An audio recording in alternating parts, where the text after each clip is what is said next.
बिस्मिल्लाहिर्रहमानिर्रहीम। अस्सलामु अलैकुम वरहमतुल्लाहि वबरकातुहू। मोहतरम नाज़रीन किराम, तबलीगी जमात मरकज़ निज़ामुद्दीन के अमीर हज़रत मौलाना साद साहब कांदलवी दामत बरकातुहुम के ताल्लुक़ से इस वक्त बांग्लादेशी उलमा की जानिब से बड़ी खबर मौसूल हो रही है।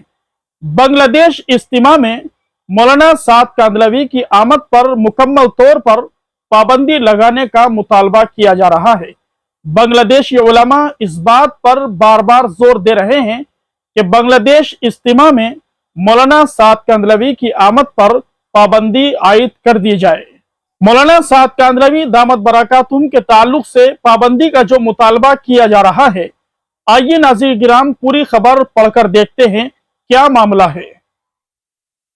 ढाका के सहरवर्दी बाग में उलमा किराम और मशाइख की तरफ से मुनाकिदा कॉन्फ्रेंस में हजारों इस्लामी स्कॉलर्स ने 6 निकाती मुतालबात पेश किए, जिनमें 2013 के शापला चतराल के कत्ल के लिए इंसाफ और मजहबी रहनुमाओं या उलमा किराम के खिलाफ लगाए गए झूठे इल्जामात को वापस लेना शामिल है।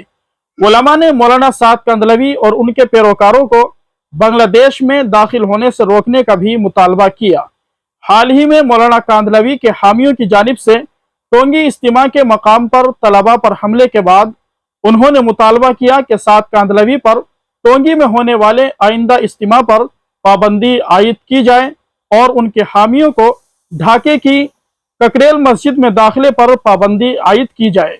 मजीद बरा उन्होंने बांग्लादेश में कादियानियों को सरकारी तौर पर गैर मुस्लिम करार देने का मुतालबा किया। मोहतरम नाज़रीन किराम, तबलीगी जमात 2 हिस्सों में मुनक़सिम हो चुकी है। एक इमारत वाली है, दूसरी शूरा वाली है। इस इख्तिलाफ ने उम्मत के अंदर कोई अच्छा पैगाम और कोई अच्छा मैसेज नहीं दिया है। इस इख्तिलाफ से उम्मत के अंदर बहुत बुरा असर पहुंचा है। दुआ कीजिए अल्लाह तबारक व तआला इस इख्तिलाफ को ख़त्म फरमाए। बारी ताला मौलाना साद साहब से जो इख्तिलाफात है, बारी ताला उन इख्तिलाफात को ख़त्म फरमाए, इत्तिहाद और इत्तिफाक पैदा फरमाए।